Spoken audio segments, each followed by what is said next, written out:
Welcome to math mentor.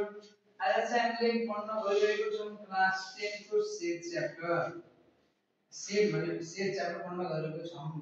सेटमा पनि हामीले कार्डिनलिटी अफ टु सेट, सेटको कार्डिनलिटी अफ टु सेट पढ्न गइरहेको छौं। अब हामीले जान्न पर्यो सेटको cardinality of two set. Set भनेको के हो त? सेट भनेको के हो? सेट भनेको well defined collection of object, अब्जेक्टहरुको कलेक्सन हो। अब हामीले कार्डिनलिटी अफ टु सेट पढ्छौं। अब पहिला कार्डिनलिटी अफ टु सेट पढ्नु भन्दा पहिला कार्डिनलिटी भनेको के हो? कार्डिनलिटी भनेको के हो भन्दाखेरि the number of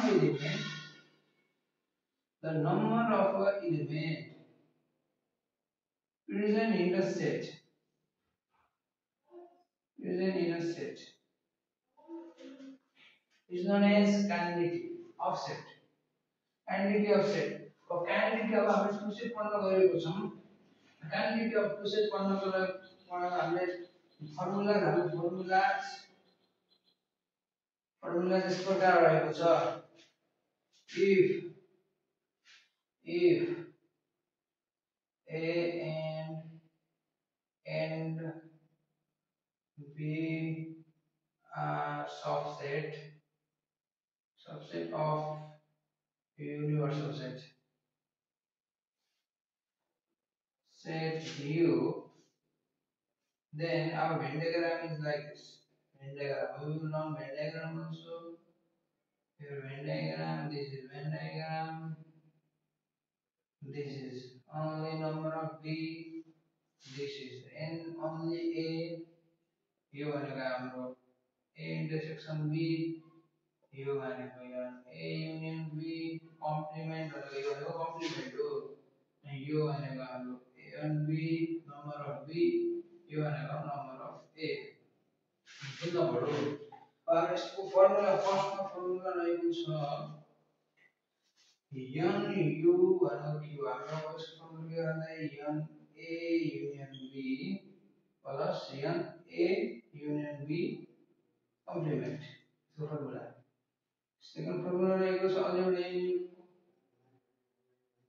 n A plus n B minus n A intersection B त्यसपछि plus n A union B complement।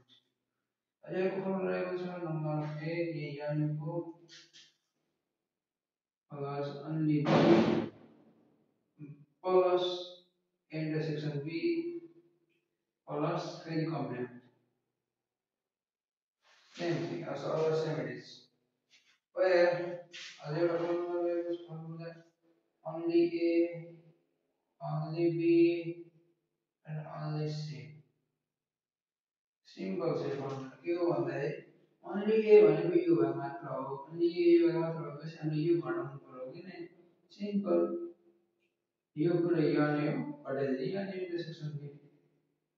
Answer आयो त्यसपछि यहाँ B यहाँ C छैन हामीलाई यहाँ A इंटरसेक्शन B। अब यसको रहेको छ फर्मुलाज। अब यसरी गर्ने हो फेरि अर्को फर्मुला नै यही हुन्छ। अब हामीले यो लेसन सम्बन्धित एक्सरसाइज गर्न गएको छौं। यसको एक्सरसाइजहरु कार्डिनलिटी अफ टु सेटको एक्सरसाइजहरु गर्न गएको छौं है। अब के हुन्छ कसरी गरिन्छ अब हेर्नु होला। फर्स्ट क्वेशन रहेको छ है। फर्स्ट क्वेशन रहेको छ 1 नम्बरमा। 1 नम्बरमा फर्स्ट क्वेशन रहेको छ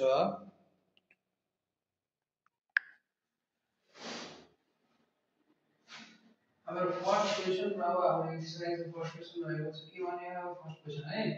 Among the 100 women who participated in the General Assembly of AMA Corporate, हाम्रो अब सल्युसन लेख्ने हाम्रो यानी यु दिएको हाम्रो 100 वुमेन दिए नि 100 वुमेन भनेपछि कति जना पार्टिसिपेट पुरैको संख्या कति 100 अनि यो युनिभर्सल हुन्छ यो you and General Assembly 15 people inform they like fruit as a snack। हाम्रो यानी फ्रुट्स अनि फ्रुट 50 जनाले फ्रुट मन पराउँछन् एज अ स्न्याक भनेपछि हाम्रो एमएफ रहेको छ कति हाम्रो 50। त्यसपछि Well, 54 will inform the vegetable with breads. Bread. Manasi, vegetable with breads. And see, young B, vegetable with breads and vegetable with breads, number 54. Okay?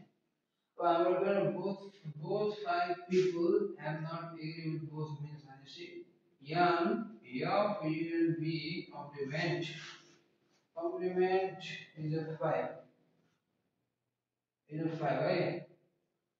अब क्वेश्चन अभी हाम्रो क्वेश्चन दिएको भनेर अब क्वेश्चनमा के भने हो भन्दा ड्र भेन डायग्राम अब यो क्वेश्चन हामीले भेन डायग्राम गर्ने हो भेन डायग्राम अब फर्स्ट नम्बरको गर्न गएको छौँ है सल्युसन भेन डायग्राम गर्न गएको छौँ है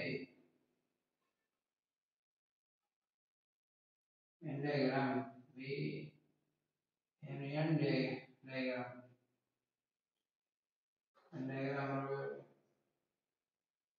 गयो नि यो हाम्रो के हो हाम्रो यहाँ के थियो यो बी ये यो भयो हैन हामीले इंटरसेक्शन देखेन भनेपछि लेट अस सपोज लेट हामीले इंटरसेक्शन देखेन नि त त्यही भएर लेट यो इंटरसेक्शन बी किन भन्दाखेरि हामीले के न के राख्नु पर्यो अन्त त जब यहाँ अब केही न केही देखेन भने चाहिँ हामीले के यो शब्द देखेन नि सिधै यो शब्द दिने अब यो देख्यो हाम्रो यहाँ 50 दिएर यो पुरै यो x भयो नि यो पुरै 50 हो भनेपछि यो हाम्रो कति हुन्छ 50 यतिकै हुन्छ यो माइनस x अनि यो कति हुन्छ 54 माइनस x त्यसपछि यो 5 भयो किनकि कम्प्लिमेन्ट भनेको हाम्रो बाहिरको 5 अब ये नंबर कम्प्लिट 2 marks done.